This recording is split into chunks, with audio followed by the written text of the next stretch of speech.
Magandang araw mga kapatid sa Panginoon. Muli na naman tayong nagsasama-sama sa online service sa araw na ito.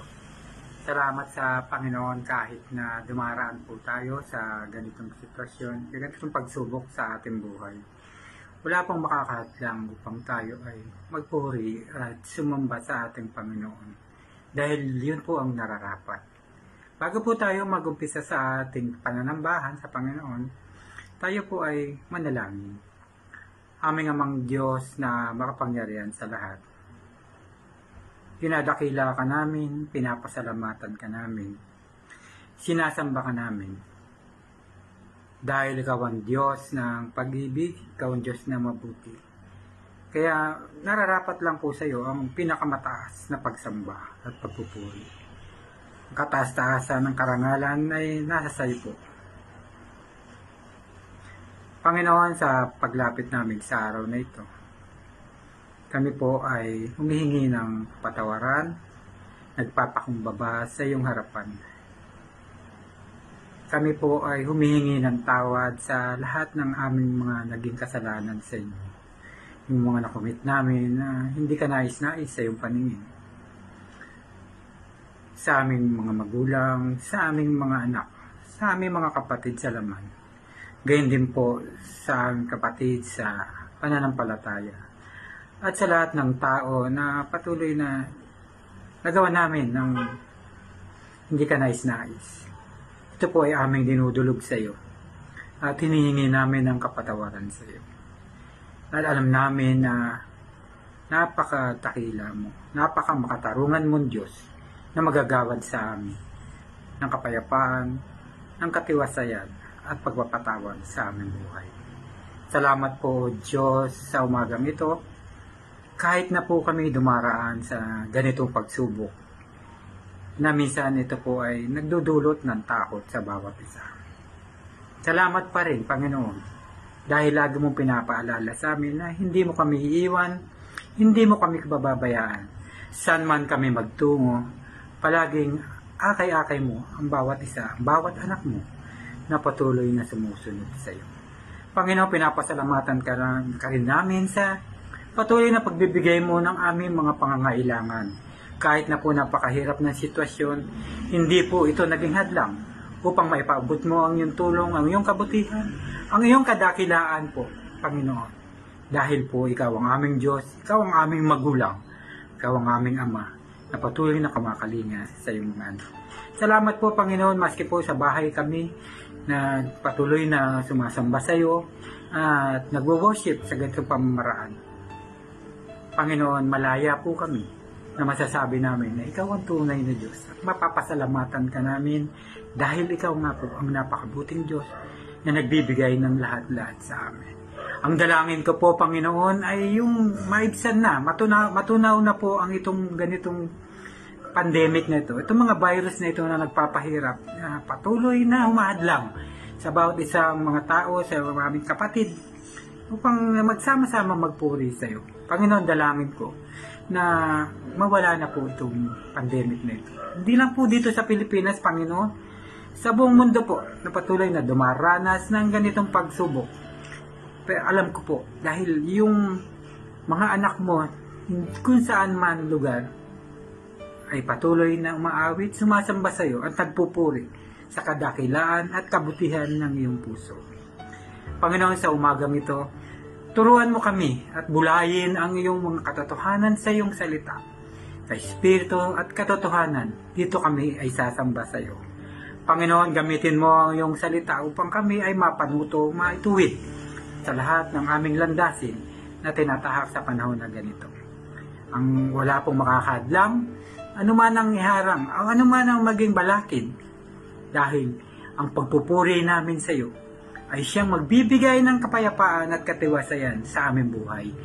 Gamitin mo po ang salitang ito sa aming buhay, ang maghahatid ng mensahe mo, na patuloy na magbibigay ng implikasyon sa aming buhay. Magamit ito namin pang mapanuto sa aming tahakin, Panginoon, sa ngayong pandemic na aming naranasan. Panginoon, gamitin mo rin ang iyong salita sa mga awit, Panginoon, at sa pagpalakpak at sa pagkakantahan ng iyong gagamitin, Panginoon. Aming mga nganganta, aming mga manunugtog, at higit sa lahat ang mensahero ng iyong itinalaga na magbibigay ng iyong salita. Bigyan mo po siya ng talino at kakayahan, Panginoon, na magampanan ang iyong salita na maayos, Panginoon, na may deliver sa amin. Panginoon, sa umagang ito, sa pagkakataong ito, ang kalulatian mo, ang kadakilaan mo ang makita, Panginoon. At kami ay, Panginoon, ay sasamba at patuloy na aawit at patuloy na makikinig sa iyong salita. Ang lahat nito ay pinapasalamat namin sa pangalan ng iyong anak na si Jesus, aming tagapagligtas. Amen.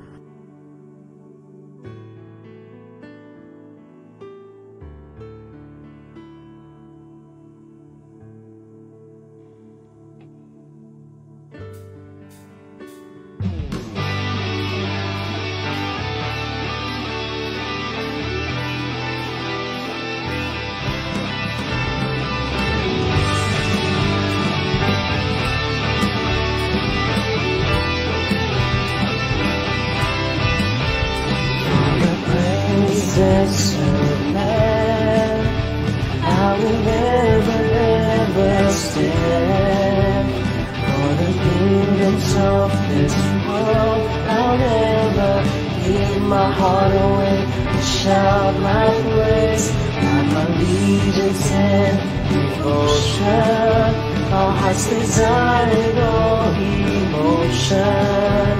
Lord, I serve the man who died upon that tree. Only a God like you could be worthy of my praise and all my hope and faith. To only a King of all kings, to I bow my knee and say, give my everything. Only a God like you could be worthy of my praise and all my hope and faith. To only a King of all kings, to I bow my knee and say, give my everything. To only my Maker, my Father, my Savior, Redeemer, Restorer, Rebuilder, Rewarder. To only a God like you, to I give my praise.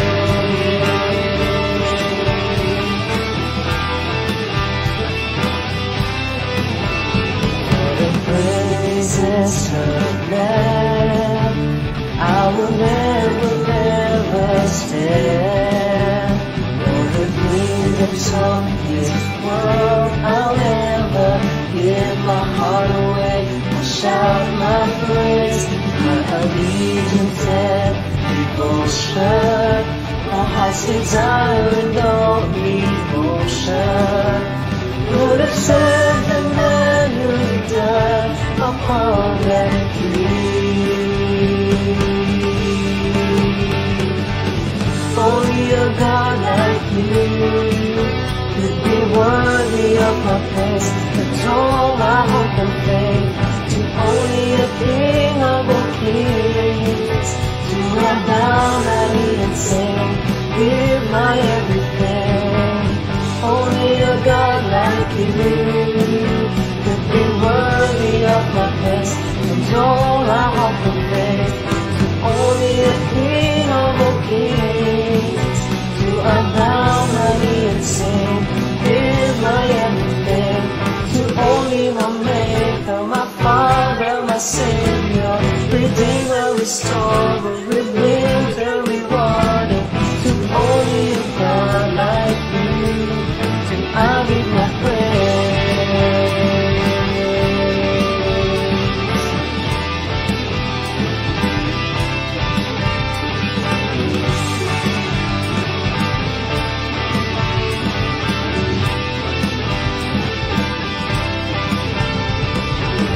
Only a God like you, only a God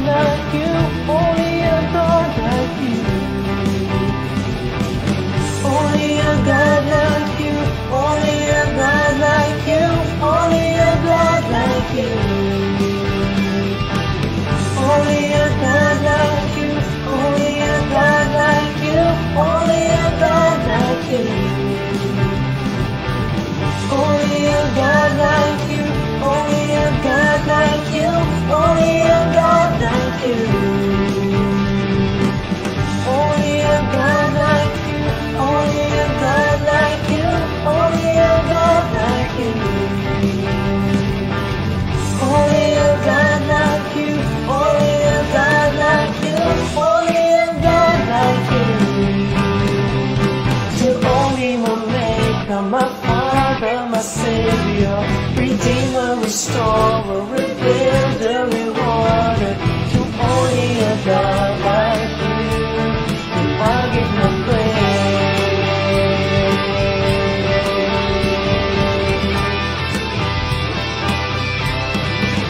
I'll give my praise.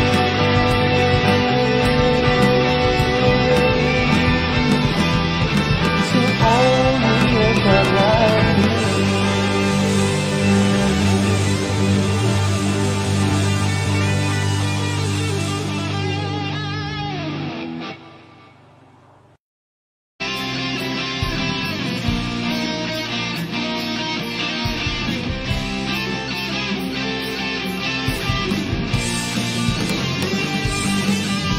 Halina, purihin ang Diyos. Pagpapala niya sa ating lubos-lubos. Makapangyarihan siya sa ating nagmamahal. Halina't siya'y pasalamatan. Halina't purihin ang Diyos. Pagpapala niya sa ating lubos-lubos. Makapangyarihan siya sa ating nagmamahal. Halina't siya'y pasalamatan. Dakilang Diyos at Panginoon, maghari ka sa lahat ng panahon. Ang ngalan niyo ay luwalhatiin, kayo lamang ang sasambahin.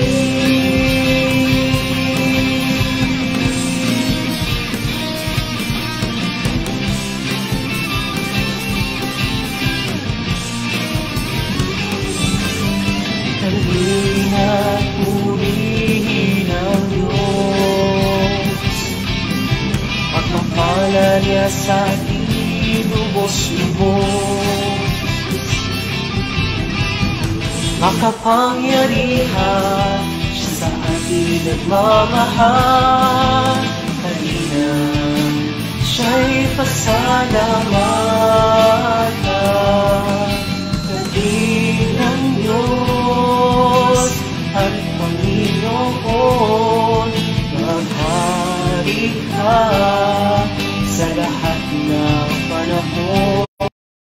Ang ngalan niyo ay luwalhatiin, kayo lamang ang sasambahin. Dakilang Diyos at Panginoon, maghari ka sa lahat ng panahon. Ang ngalan niyo ay luwalhatiin, kayo lamang ang sasambahin. Kayo lamang ang sasambahin. Kayo lamang ang sasambahin.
Nais ko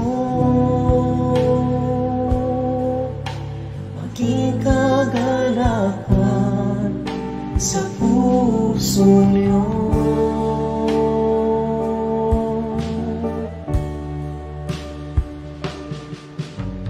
O Panginoon, pinupuri kita. Ako'y naririto upang sambahin ka. Mapakailanman itataas kita. Sa aking buhay, kayo ang Diyos. Ako'y nilikha sa diyang para sa inyo. Lahat sa aking iaalay sa inyo. Ang inyong kaluluran ang siyang nais ko. Maging kagalakan sa puso niyo.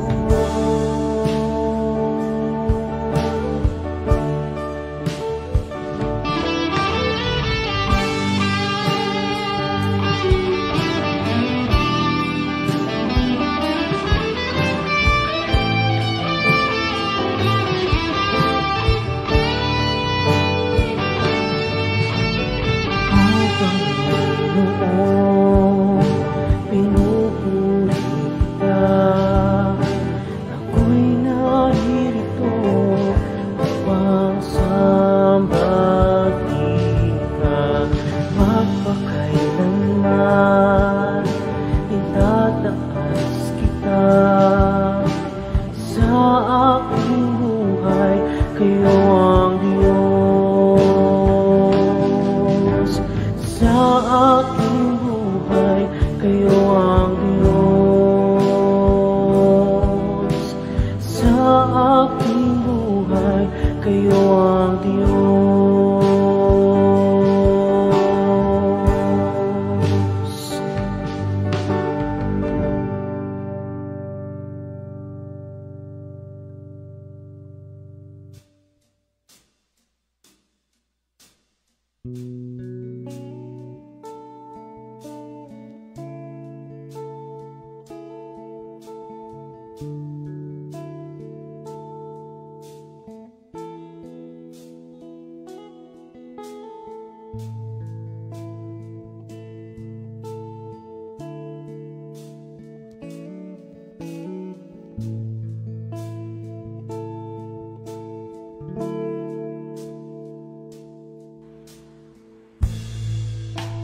Draw me close to you.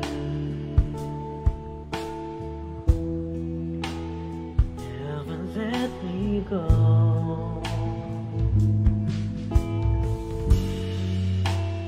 Lay it all down again to hear you say that I'm your friend. You are my desire. No one else will do.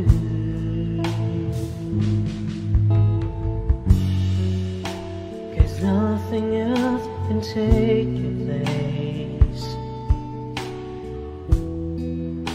To feel the warmth of your embrace.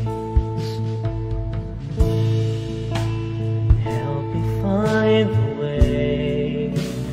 Bring me back to you.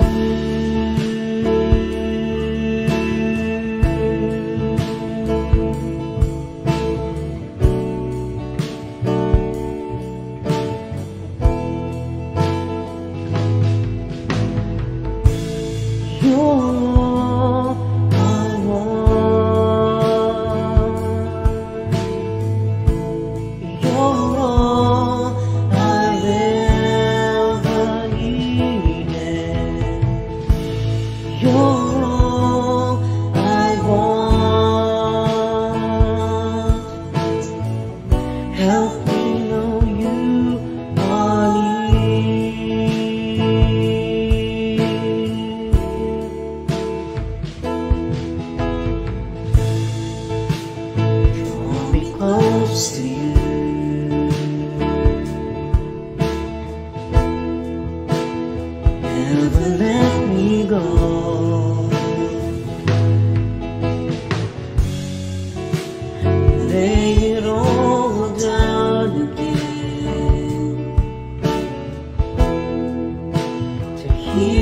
say that I'm your friend.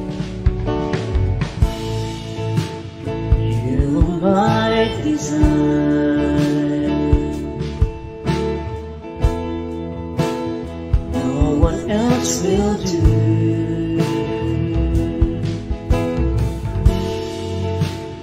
Nothing else can take your patience, to feel the warmth of your embrace. Help me find the way, bring me back to you.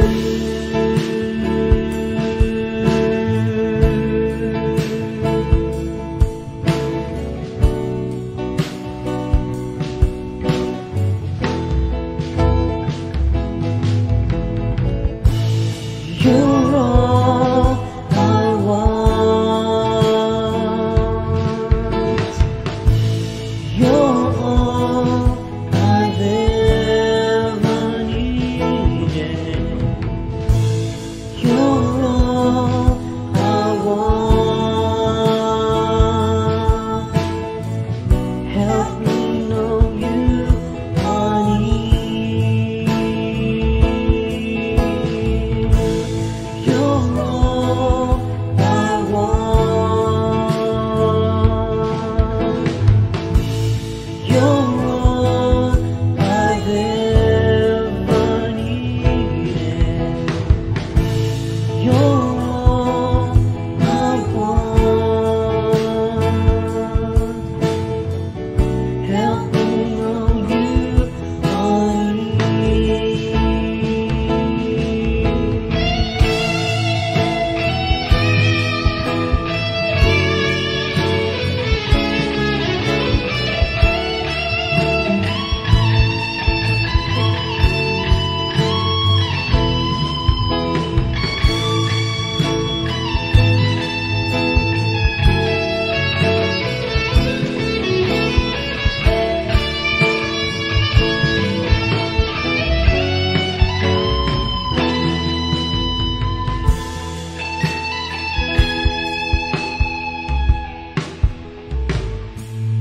You're all I want.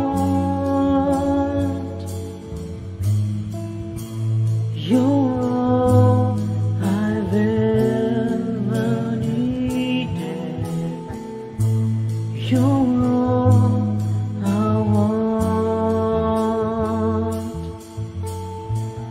Help me know you are near.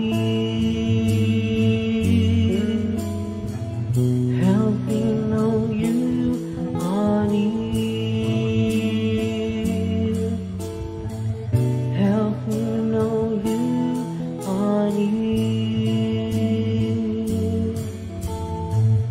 Help me know you are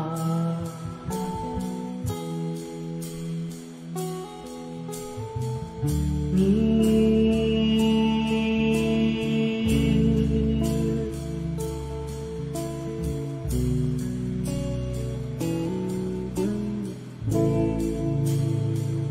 Father God, we continue to ask for you to draw us closer to you, O Lord. Panginoon, maraming salamat for this wonderful morning that you've given us. At Panginoon, sa patuloy naming pagpupuri sa inyo, patuloy po naming nais na mapakinggan ang inyong tinig. At turuan niyo nga po kami, Panginoon, na mas maitama, Panginoon, ang aming mga buhay sa pamamagitan ng inyong mga salita. Father, we thank you and we worship you. We glorify your name. In Jesus' mighty name we pray.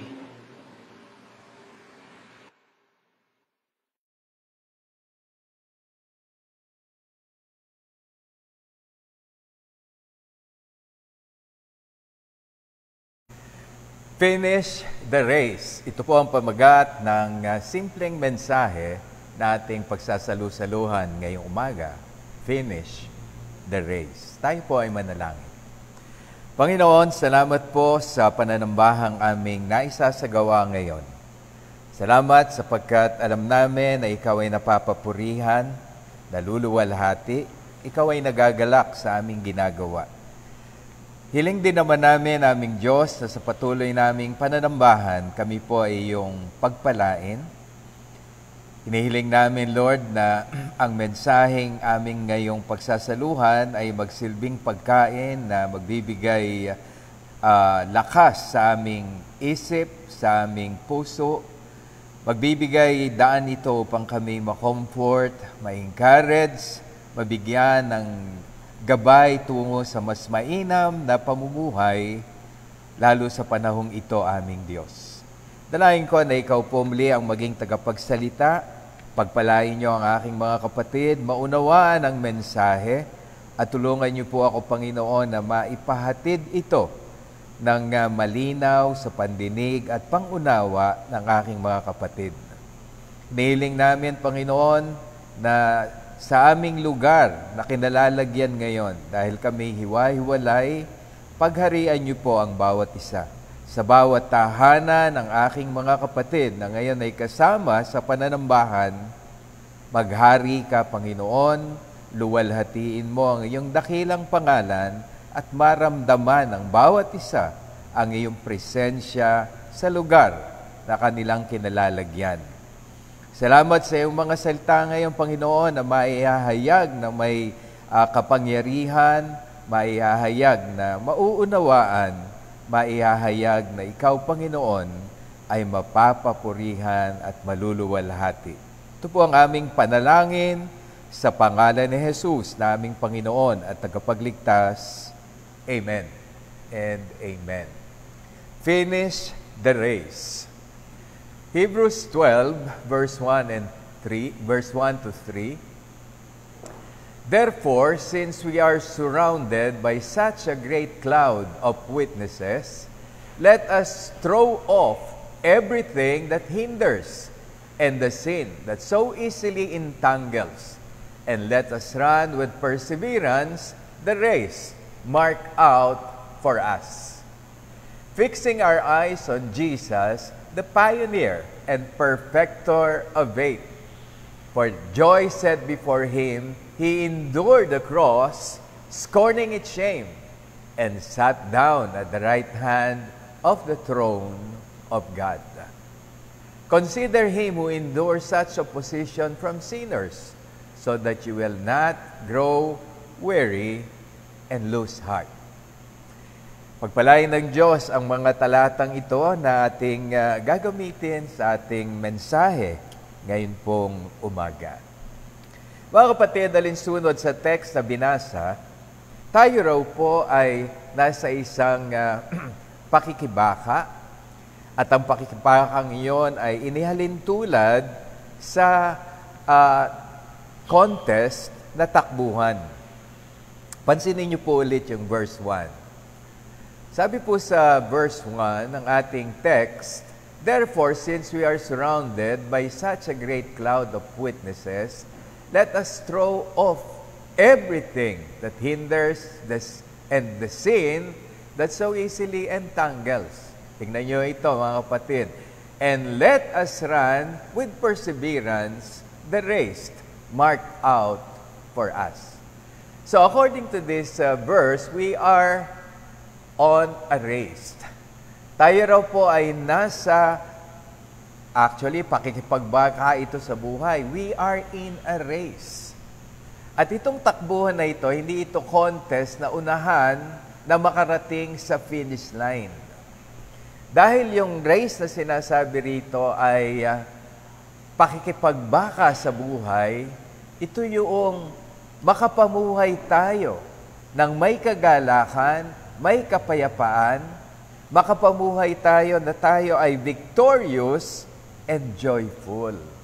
Yun po yun. So, hindi po ito yung takbuhan na nagkukumpit yung mga contestant na kung sino yung mauna, siya yung winner. Hindi ho. Tayo ho ay iba-iba ang nakatakdang buhay sa bawat isa sa atin. Hindi natin alam kung kailan tayo kukunin ang ating Diyos. But then the truth is, one of these days, kung kailan yon, hindi natin alam, kukunin tayo ng Diyos. Death is sure. Now, habang tayo ay buhay, maraming hamon sa buhay. Maraming mga problema na maaring makaharap tayo. May mga bagyo na maaring dumating sa ating buhay. Yun po yung ating dapat na pagtagumpayan. Yung pagdating ng panahon na tayo na ay kukunin ng Diyos, ay masasabi natin, kagaya ng sinabi ni Apostle Paul, I have fought a good fight. I have finished the race. 1 Timothy chapter 4 verse 7. Sabi ni Paul sa kay Timoteo, alam mo, Tim, siguro ganun ang palayaw ni Timothy, Tim. Anak niya ito sa pananampalataya. No? Malapit na akong kunin ng Diyos. Pero ang pinagpupuri ko sa Diyos ay ito. Yung feeling ko, malapit na ako sa departure area. Kukunin na ako ng Panginoon, pero salamat dahil nakipagbaka ako ng mahusay na pakikipagbaka at natapos ko ang aking takbuhin. Mga kapatid, sana ganun din tayo. That prior to facing death, again, we don't know when will it happen. But the truth again is, we will face death whether we like it or not. Hebrews 9:27, kasi ang sabi, for it is appointed for man to die once. After that comes judgment. So meron tayong appointment, at ang appointment na ito, hindi pa tayo pinanganganak, nakatakda na yon. Yung appointment na yon na hindi pwedeng pasubalian. Ano yon? Kamatayan. And so tayong mga Kristiyano, ang sinasabi ni Paul dito, bago tayo humarap sa kamatayan, masabi rin naman natin, nakipagbaka ako ng mainam. I have fought a good fight. Lumaban ako. Hindi ako nakatunganga, hindi ako nagpapatalo basta-basta. Lumaban ako ng maayos. Inilaban ko ang aking buhay. And I have finished the race. Natapos ko ang aking takbuhin. Mga kapatid, yun po ang panalangin ko sa bawat isa sa atin. Yung tayo ay maging victorious over all temptations, over all struggles, over all burdens in life, maging victorious tayo. At sa ating pagtakbo, mga kapatid, joyful tayo. Hindi yung nakikipagbaka tayo na para bagang ano tayo, yung gipit na gipit, walang pag-asa. Let us remember, mga kapatid, na sa ating pakikipagbaka, kasama natin ang Panginoon. Sama natin. And with God, we are sure winners. Kailangan lang natin, mga kapatid, sa Panginoon na i-confirm ito. Winner na tayo eh. Ibubuhay na lang natin. Kaya, wag na tayo mag-iisip pa, pagkakasama ko ba ang Panginoon, ako ba'y magtatagumpay sa laban ng buhay? Hindi na ganon. Dapat ganito, kapatid. Dahil kasama ko ang Panginoon, tiyak ako na matatapos ko ang aking takbuhin, makapamumuhay ako ng mapagtagumpay. Hindi ako tatalunin ang mga problema sa buhay. Yung mga hadlang na ihahadlang ng kaaway, yan man ay material, yan man ay finances, yan man ay mga problema sa tahanan, problema sa pangangatawan, hindi ako magpapatalo at sure winner ako kasi kasama ko ang Panginoon. Now, how can we be a sure winner? How can we be assured of being victorious, and not only victorious, kundi joyful winner? Yung habang tumatakbo ka, oo, may struggle, pero magaan. May kagalakan. How can it happen? Sa ating text, nagbigay ng 3 considerations. 3 considerations that will make us overcome all the struggles in life.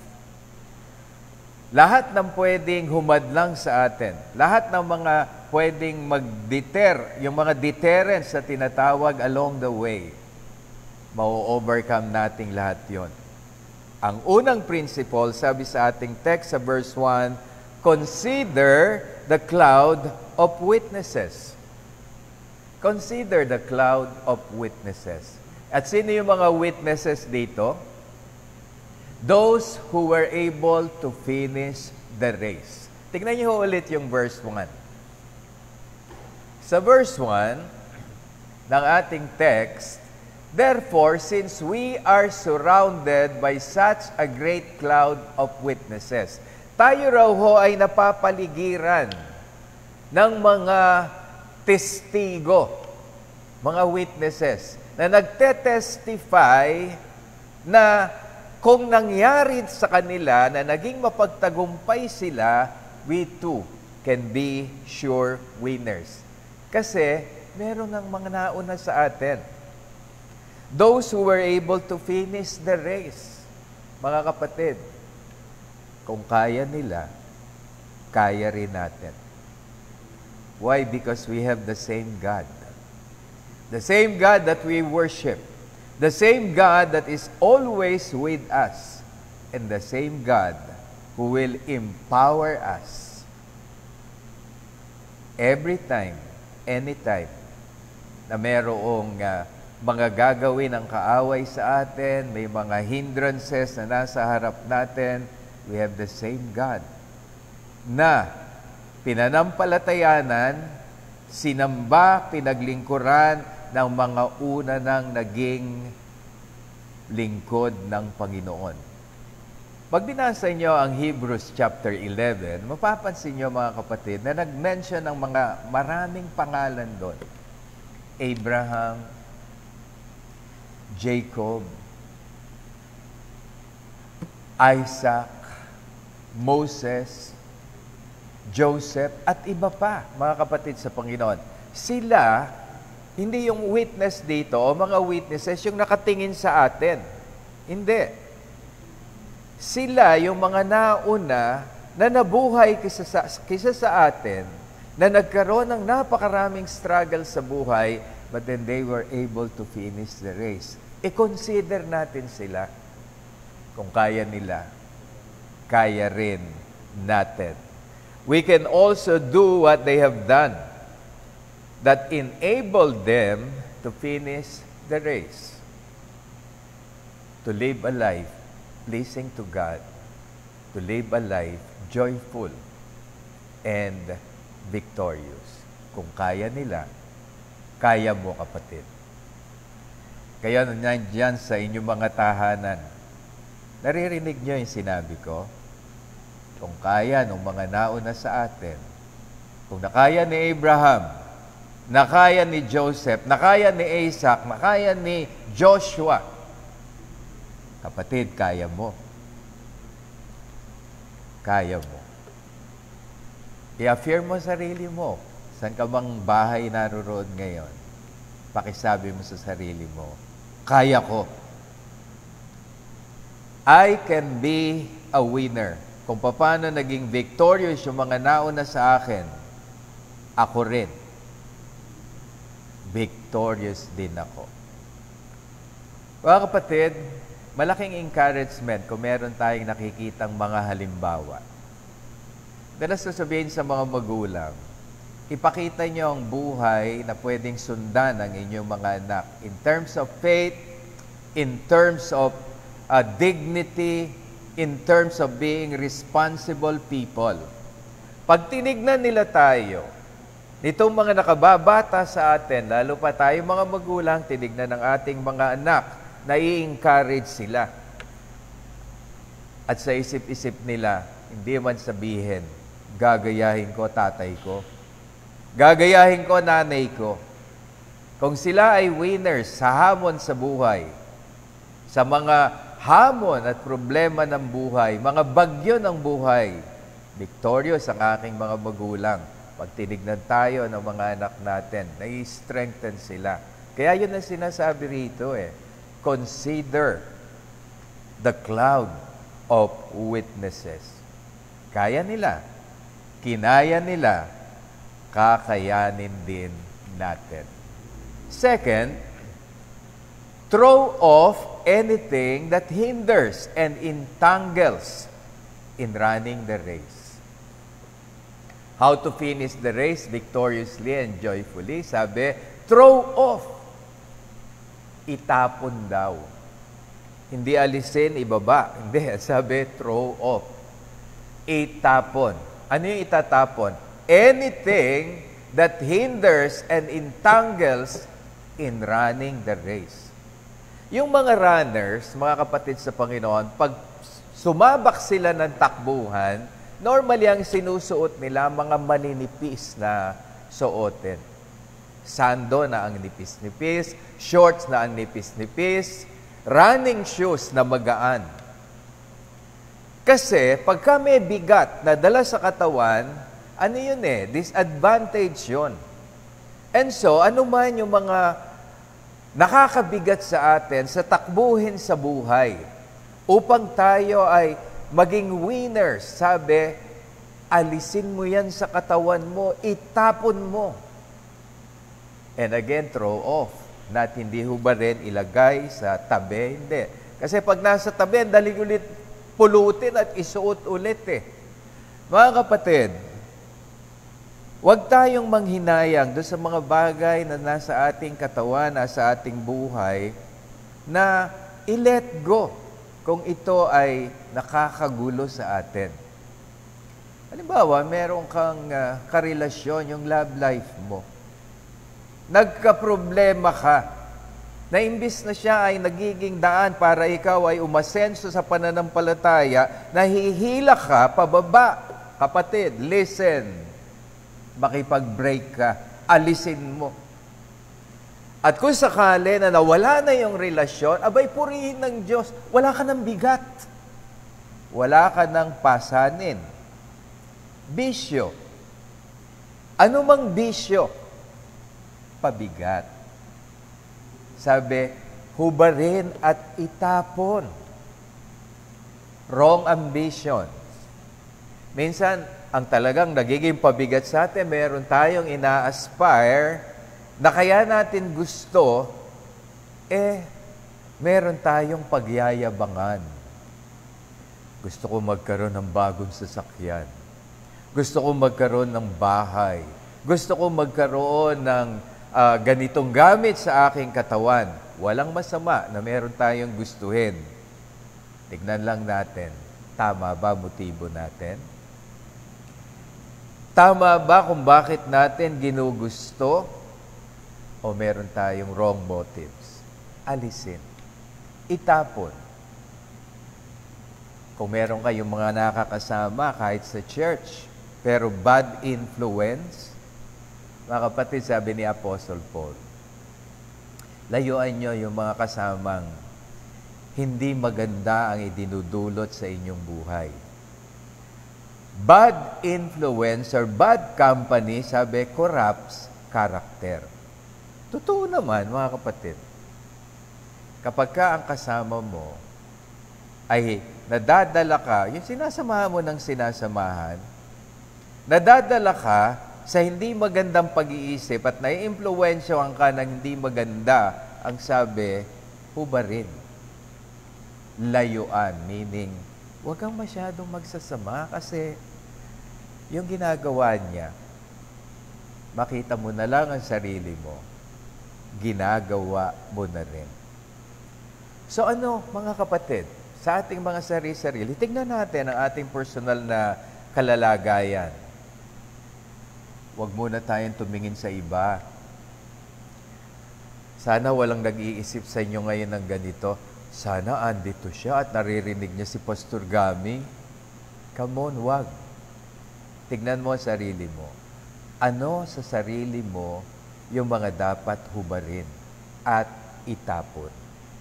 Ano yung mga bagay-bagay na hindi mo naman talaga kailangan, pero iniingatan mo? By the way, kahit naman literal Mga kapatid, kung meron kayong mga damit na hindi naman ginagamit na, pagkatapos nandun lang sa cabinet nyo, aparador nyo, ano gamit? Di ba pampasikip? pwede nyo namang alisin at kung ito ay ipamimigay nyo doon sa mga nangangailangan, abay naging pakinabang pa ang tambak na basura sa inyong bahay. Meron kayong mga lamesa, upuan, mga extra gamit na ando dun lang, nakakatisod pa minsan pag naglakad ka hindi ka makalakad ng gusto kasi nakahamba lang. Alam niyo, minsan sa sunog, ang nangyayari doon sa iba, hindi ka agad makaalis. Alam niyo kung bakit? Kasi may mga gamit na lumang-luma na dapat nang itapon, na madikitan lang ng konti ng apoy, sisiklab. At dahil nga nakahamba lang, hindi makalabas agad, natatrap minsan sa loob, nagkukos ng sakit. Yung iba, nagkos pa ng kamatayan. Yung mga gamit na hindi kailangan, na hindi pakikinabangan na rin ng iba, huwag niyo ipamigay, tapon niyo. Pero yung mga pakikinabangan, ipamigay niyo. Gaano karaming sapatos meron kayo? Gaano karaming damit meron kayo na hindi na naman nagagamit? Ngayon, kung sa tingin mo, nakakahinayang gamitin, di gamitin mo, enjoyin mo. Yung 3 t-shirt, pagpatong-patungin mo. Sapatos mo, bitbitin mo yung isa, isuot mo yung isa, itali mo sa liig yung isa. Magmumukha naman tayong eng-eng pagka ganun. Alam mo, minsan talaga yun ang nagiging cause ng Yung napag-iisipan tayo na there is something wrong with this person. Kasi yung hindi naman kailangan sa katawan, pinaglalalagay. Hindi masamang mag-alahas. Pero mali ang okasyon. Grabe.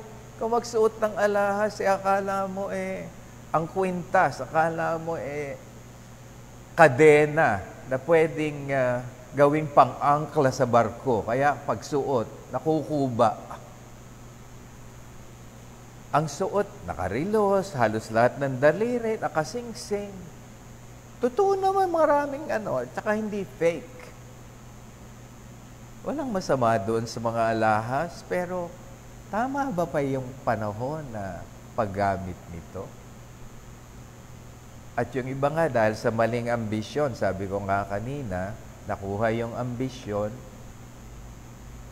naging cause naman ng problema sa buhay. Mga kapatid, kailan ba kahapon? Doon sa Facebook, kasi alam nyo, may mga blessing tayo minsan na natatanggap. At ibinibigay yun ng Panginoon at the right time. Hindi ko nadidetalyehin. At the right time, binigyan ako ng Panginoon na yung bang parang enough na to start with na magkaroon ng motor. Kasi dito, nakafocus kasi ako ngayon sa San Pedro. Ang day by day Manila talagang hindi pa pwedeng mag face to face. By the way, kahit naman sa San Pedro, hindi pa rin tayo nagpe-face to face. Yung nakita kong nakapost na merong nakatandem na na nakasakay sa motor, dinikitan yung isang motor, pagkatapos yung isang nasa likod, binaril yung dinikitan, tapos kinuha yung bag, pati yung motor. Ang iniisip ko lang ganito pagka nag-ambisyon tayo, hindi dapat yung motibo natin mali. Kasi pagka mali ang ambisyon mo at gusto mo talaga, minsan by all means nakukuha. Pero nagbubunga ng hindi maganda. By the way, yung mga nagbumotor sa inyo, lalo pa bago motor nyo, halimbawa NMAX, ay naku, ingat-ingat kayo. Ingat-ingat mga kapatid sa Panginoon. Now, going back doon sa pino-point out ko, yung mga dapat hubarin sa iyo at itapon. And once na itapon mo, kapatid, huwag mo nang balikan. Huwag mo nang balik-balikan. Kumbaga, ex-boyfriend, ex-girlfriend. Halimbawa, the other day, sa akin doon, sa mga payok, nagtanong, Kuya Gami, okay ba na makipag-meet pa ako doon sa aking ex-girlfriend, ex-boyfriend? Kasi nagre-request. Alam mo, sagot ko, ex mo na nga eh. Kaya ex, wrong. Checheken mo pa. Hindi na kailangan. Pagka hinubad at tapos na, tama na. Kaya nga sabi, throw off. Throw off. At mag-enjoy ka na. Kasi wala na eh. Wala na yung bigat. People with bad influence, wrong ambitions, mga bisyo. Huwag nyo nang babalikan. And especially sabi, sin.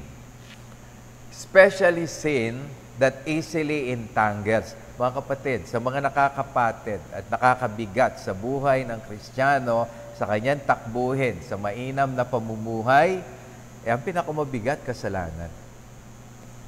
Kasalanan. Kaya nga ang sabi, sin that entangles. Talaga nakakapatid yan. At nakaka-addict. So, pag hinubad, itapon. And then finally, sabi, fix your eyes upon Jesus. Focus ka sa ating Panginoong Hesukristo. Mga kapatid sa Panginoon, yung unang point natin, sabi, consider the clouds of witnesses. Yung mga tao na who made it before us. Pero, mga kapatid, dito ang sabi, fix your eyes upon Jesus. Maganda, may ehemplo tayong taong tinitignan. Pero pagka siya na, ang number one focus mo, baka madapa ka. Baka matisod ka. Kaya ang sabi, fix your eyes on Jesus.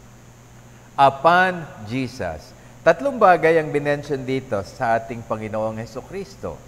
And these are the reasons that made the Lord Jesus Christ.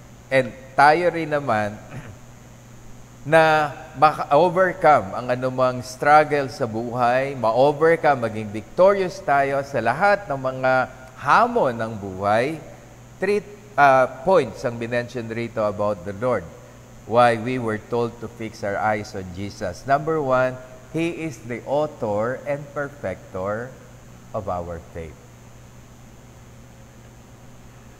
The Lord Jesus is the author and perfecter of our faith. Hindi tao. At kahit ano yung circumstansya na nagaganap, halimbawa ngayon mga kapatid, alam natin, grabe na ang effect nitong pandemic na ito sa napakaraming tao. Grabe na. The other day sa balita, from 27 million na nawala ng trabaho. Can you imagine? 27 million. Bumaba daw, naging 23 million. 23 million? Sabi ko, iniisip ko, ilang pamilya yon? Ilan doon yung nag-iisip na, paano na? Paano? Hanggang kailan ito? Narinig nyo na rin siguro to. Hanggang kailan matatapos itong problema na ito? And somehow, pag mali ang isip natin, mali ang focus natin, maaapektuhan yung ating pananampalataya. Si Peter at yung mga alagad, isang beses, sila ay nasa bangka kasama ang Panginoon. Going to another side of the lake, biglang bumagyo.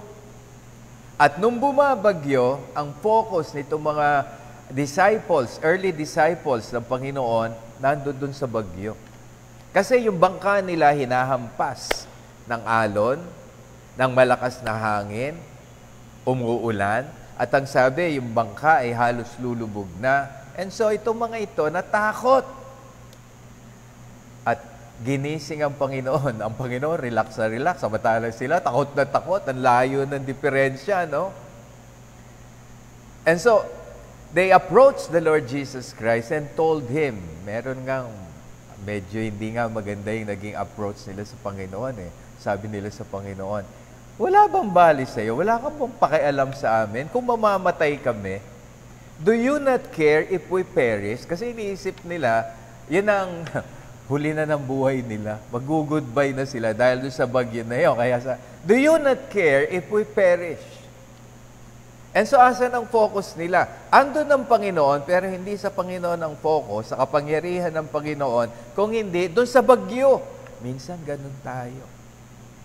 Mas minamagnify natin yung problema, yung circumstansya, kisa sa ating Panginoon.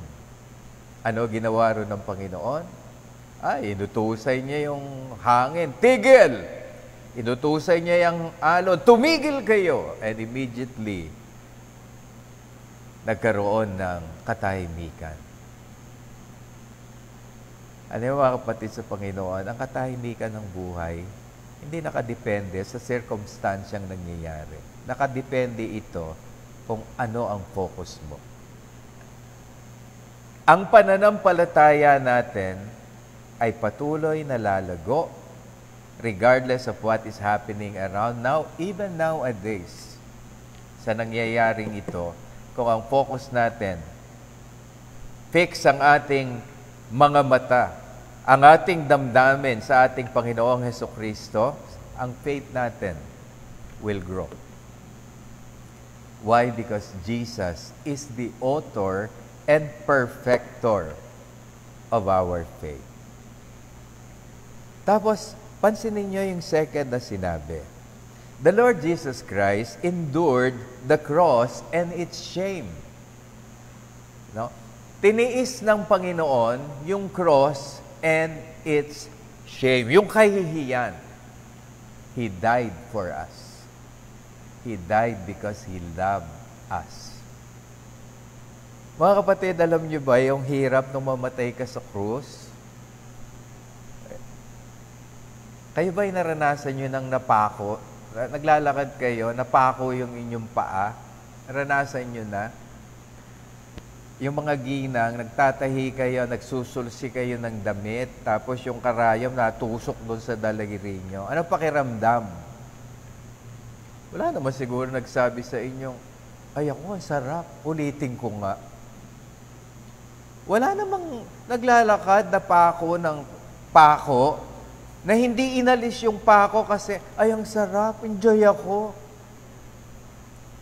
Inaalis natin yon, hindi tayo makatagal. The Lord Jesus Christ, grabe, bago pa nga siya ipinako, yung hirap niya. Yung siya ay inakusahan ng hindi tamang akusasyon. Itong si Pilate, mas pinili yung kriminal na palayain kaysa ang Panginoon.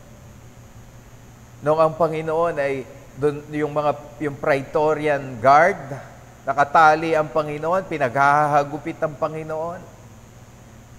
Yung pinapasan siya ng napakabigat na kahoy na yun yung ginawang krus na bago pa niya pinasan yun, bali na yung likod niya sa kapapalo noong mga gwardya.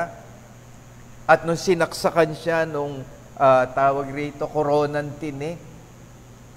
Tapos nung ipinako siya, hindi lang naman 3 minuto yun 5 minuto. Hindi, inabot siya rin ng 3 oras, more or less. Isipin niyo yun, yung kanyang tinis na hirap. Alam niyo, kung mamamatay rin lang, maganda yung bigla eh. Halimbawa, natulog ka, hindi mo naramdaman, pagdilat mo, ay, patay na pala ako. Aba, sarap nun. Yung mga biglang pinutulan ng ulo, wala nang hirap, patay. Pero yung tinutorture ka, grabe yung torture na inabot ng Panginoon. Yung sinasabi ritong, He endured the cross. Hindi nga siya umangal, tiniis niya eh. Alang-alang sa akin, alang-alang sa iyo, alang-alang sa atin. Because of His love to us and for us. And so, pag tinignan mo, nag-fix ka sa Panginoon, nagawa yun ng Panginoon para sa akin, ano pa ang hindi niya kayang gawin para sa akin? Di ba? Kung nagawa niyang tiisin ang lahat ng hirap, wala na siyang hindi kayang gawin para sa iyo, kapatid.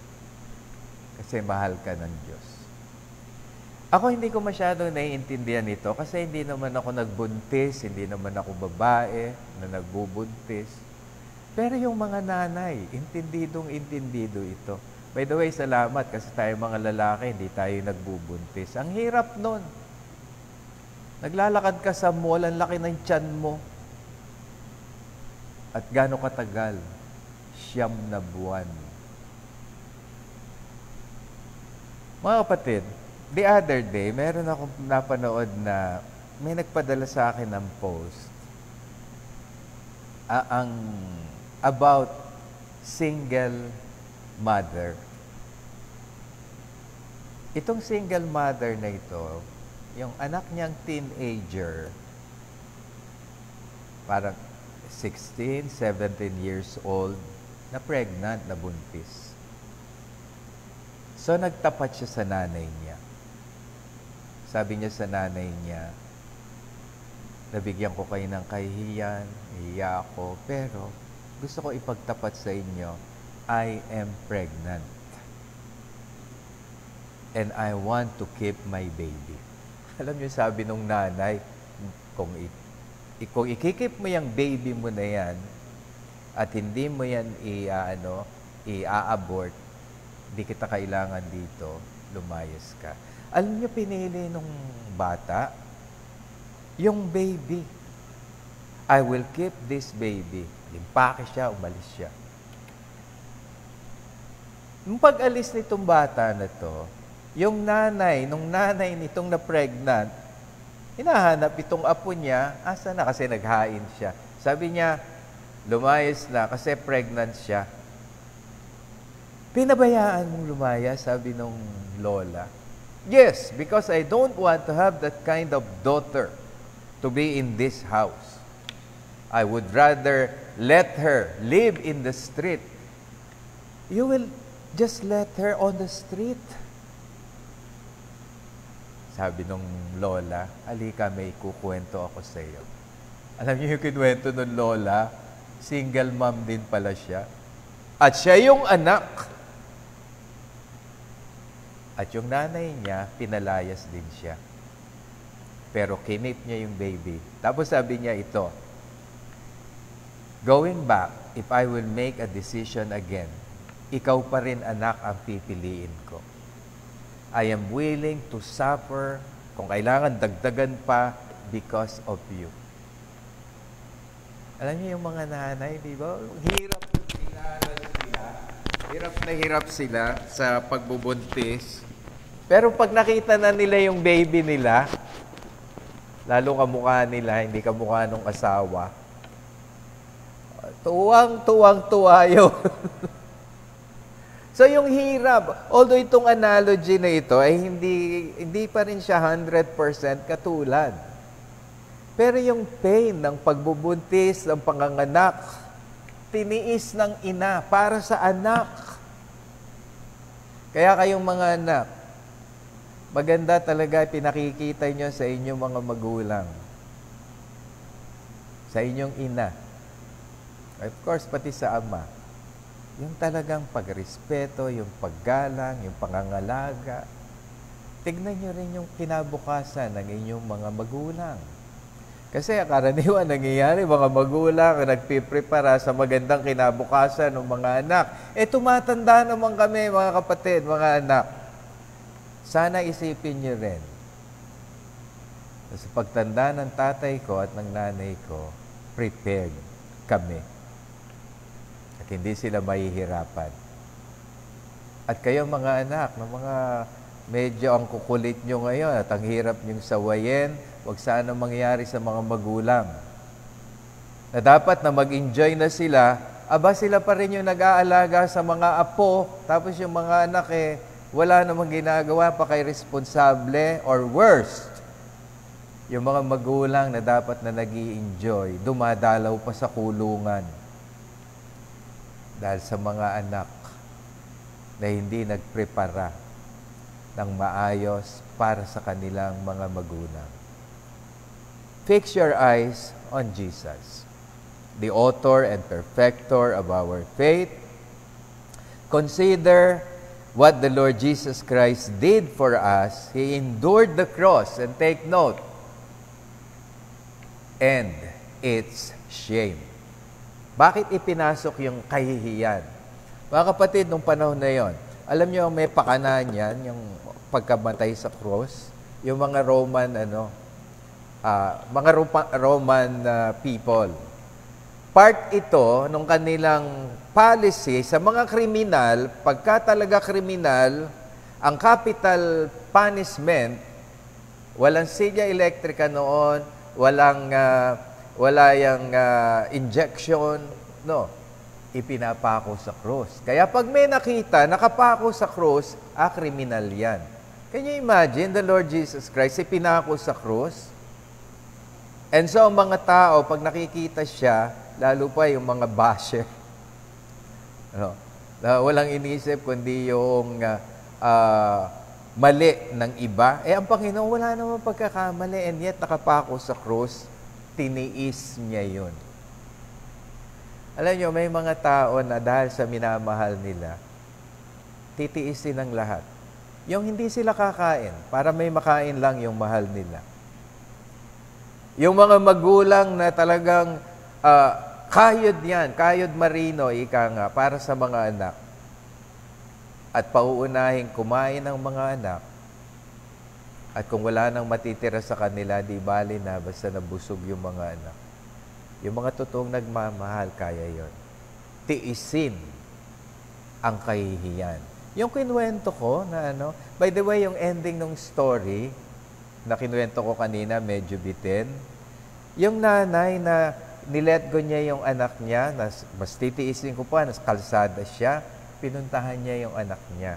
At alam yung sabi, nung ma-realize niya yung kung ano na yung tama at dapat gawin, sabi nung nanay, I am not happy with what you have done. I am not happy, but you are still my daughter. Anak pa rin kita. Kaya, uwi tayo, anak. Mahal kita, kaya uwi tayo. Ang gandang ang gandang illustration na makikita natin na kayang tiisin ng sino man ang kahit anong hirap alang-alang sa kanyang minamahal. And then thirdly, why do we need to fix our eyes on Jesus? Because the Lord Jesus Christ reigns in power. Having said the Lord Jesus Christ endured the cross and its shame, sabi, He is now seated at the right hand of the throne of God. That is an expression of power. Na ang Panginoong Hesukristo, seated at the right hand of God, has the equal power with that of the Father. And so ang Panginoon, being our mediator, is so powerful. He is now reigning, and there is no power that can even equal with that of the power of the Lord Jesus Christ. Jesus is Lord. He is the Lord. Every tongue shall confess that Jesus is the Lord, and every knee in the name of Jesus shall bow down. He is now reigning in power. Kaya nga sabi ko kanina, kung kaya nila, kaya natin, because we are serving the same God, whose power is available for us nowadays. Na yung power na yan magiging functional, ma-appropriate natin kung tayo ay nagpapasakop sa Kanya.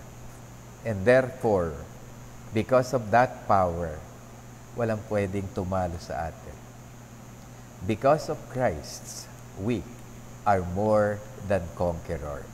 Because of the love of God that is in Christ, no one and nothing shall be able to separate us from the love of God.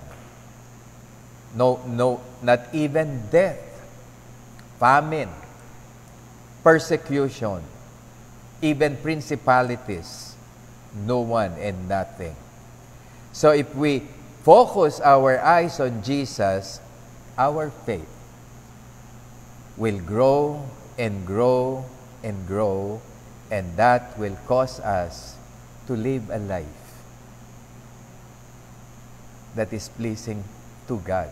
And that is, may pakinabang para sa iba.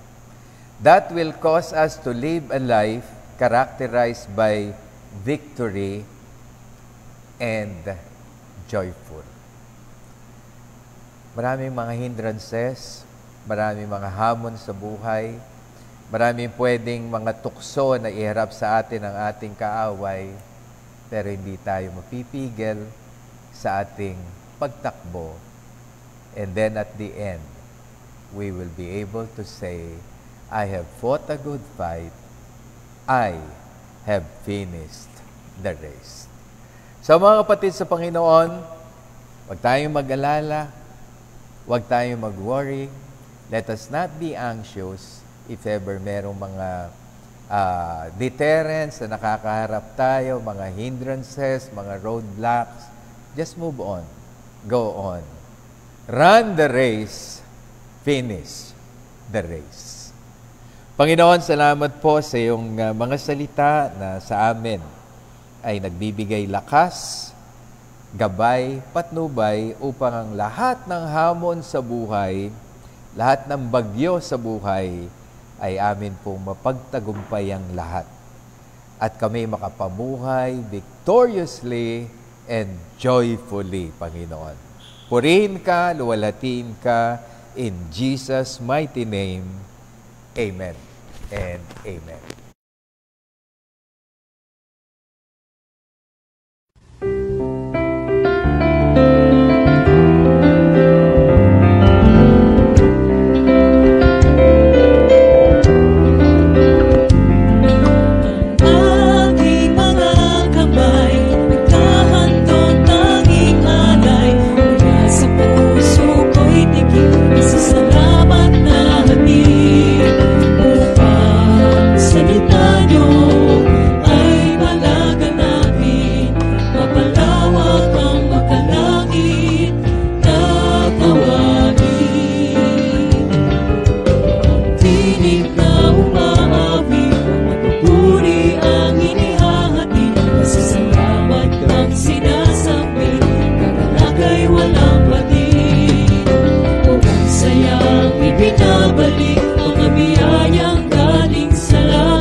Mga kapatid, kamusta po kayo?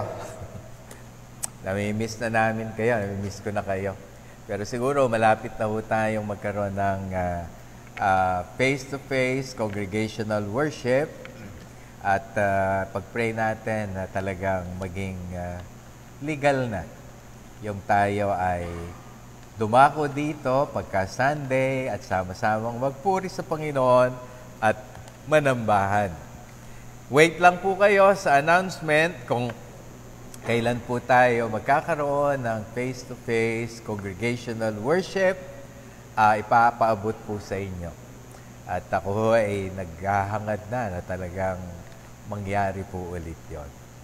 Now, para po sa mga gusto hong magkaloob ng kanilang offering at tithes, pwede nyo hong i-send ang inyo pong offering dito sa church. Meron po tayong mga boxes dito na pwede nyo doong ihulog. Ako naman from time to time, chinecheck ko po yun.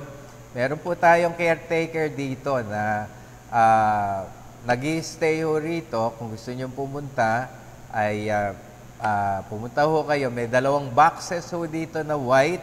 Pwede nyo doon ihulog yung inyong tithes and offering. Or pwede nyo i-send dito sa account na ito, i-deposit. Ito ho ay ang account name, Elizabeth Cinco and Cherry Ann O. Sa RCBC po ito, account number 759-055-8563. Again, kung ano ho, tignan nyo sa projector natin at kung kayo ho ay pwede nyong kunan para hindi nyo makalimutan. Again, account name, Elizabeth Cinco, Cherry Ann O. Sa RCBC, account number 759-055-8563. Kung meron naman po kayong gustong padala ng inyong love gift, ilagay nyo lang ho sa envelope, ilagay nyo lang kung kanino nyo gustong ipabigay. Meron ho tayong mga kapatid na nangangailangan ng hindi lang ho food assistance, kundi minsan finances, na kung alam nyo kung sino at gusto nyong ipabigay, dali nyo dito sa church at kami na po ang bahalang magpaabot sa kanila. Meron po tayong programa, ang inyong lingkod, Payo ni Kuya Gami, Monday hanggang Friday. Weekdays po ito. Pwede nyo po itong subaybayan sa Facebook at gami.alba or sa YouTube, Gami Alba Messages Official. No ho? Huwag nyo kakalimutan kasi meron hong nampe-fake. Ang totoo, nangyari na ho sa akin at kay Pastor Ed. Kaya, eto ho, ulitin ko, Facebook at gami.alba. YouTube naman po, Gami Alba Messages Official. Okay po? So, pagka ho, umaga, meron po kaming prayer time. 8 o'clock ho yun, ang aking may bahay, si Mila. And then, 5 o'clock in the afternoon, yung programa pong Payo ni Kuya Gami. Okay po? So mga kapatid, ingat-ingat pa rin po kayo dahil ang coronavirus ay nandiyan pa rin at ipanalangin natin na talagang maka-develop na ho ng cure, ng vaccine na magagamit ho para naman makatulong sa pagsugpo nitong coronavirus na ito. Ingat-ingat kung kayo lalabas. Make sure na meron ho kayong face mask. Kayong katulad ko ng mga senior, wear your face shield. Ano ho? Tapos yung social distancing. Napaka-importante po nito dahil airborne po yung virus. So kung kayo ay nasa 1 meter or more apart doon sa mga tao sa harap nyo at sa likod, sa gilid, kaliwat kanan, safe po tayo. So maging cautious po kayo, aware kayo doon sa mga taong nakapaligid sa inyo. At kung kayo'y galing sa labas, pag-uwi, wala muna kayong hahawakang kasambahay, hugas kayo ng kamay, ng maigi, at yung alcohol ay kailangan pa rin hong i-apply. Okay po? Tayo po ay manalangin. Ama, salamat po sa isang malayang pananambahan. Salamat sa biyayang aming natanggap buhat sa mga pag-aawitan, sa mensahe na aming pinagsalusaluhan. Panginoon, dalangin ko po ngayon ang aking mga kapatid. Ingatan niyo po ang bawat isa. Anuman ang kanilang pangangailangan, aming Diyos, iyo po itong ipagkaloob. Yung mga nanghihina ang kanilang katawan, dalangin ko ang kalakasan, ipagkaloob mo aming Panginoon. Yung mga may karamdaman, anumang karamdaman ito, lalo pa kung may kinalaman sa coronavirus, in the name of Jesus, hinihiling ko, Ama, ang kagalingan ng bawat isa sa kanila at ang mabilis na recuperation, recovery buhat sa karamdaman ang iyo pong ipagkaloob.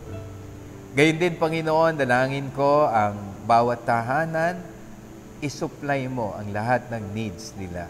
Yung mga naghahanap buhay, Panginoon, bigyan niyo sila ng enough strength. Pagpasok nila sa kanilang pinagtatrabahuhan, ihatid mo sila payapa at ihatid pa uwi sa kanilang tahanan ng ligtas sa aming Diyos. Dalangin ko, aming Panginoon, ang aming church. Patuloy mong gamitin kami. Daluyan ang iyong pagtuturo, daluyan ang encouragement, at gamitin kami na makatulong kahit papano sa pagbibigay ayuda, support sa mga nangangailangang kapatiran at sa mga taong kaya naming abutin at mabigyan ng tulong upang lalong maging makatotohanan ang pagmamahal sa kanila na sa amin ay dadaloy. Maging makatotohanan na merong Diyos sa pamamagitan ng mga gawa na gagawin namin sa pag-abot sa mga nangangailangan. Salamat, aming Diyos, sapagkat kami kailanman ay hindi mo pababayaan, may pangako ka na kami ay iyong tutulungan na magkaroon ng kaaya-ayang buhay regardless kung ano yung nangyayari sa kapaligiran. At sa inyong lahat ngayon, mga kapatid sa Panginoon, sumainyo ang bendisyon ng Diyos Ama. Patuloy kayong iligtas ng Panginoong Hesukristo sa anumang kahirapan, anumang pagsubok, anumang karamdaman, iligtas kayo ng ating Panginoong Jesus at ang patnubay, kaaliwan at kapangyarihan dulot ng banal na Espiritu ang maranasan ng bawat isa sa inyo sa pangalan ng Panginoong Jesus. Amen.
Day by day we grow more forgiving. Day by day, Day by day, we are more accepting. Day by day, growing with a kinder heart, like Jesus more and more. From glory to glory, day by day, let's be more loving. be more kind, As Jesus showed us the way of love. Day by day, we grow more forgiving. Day by day, Day by day we are more accepting. Day by day, growing with a kinder heart, like Jesus.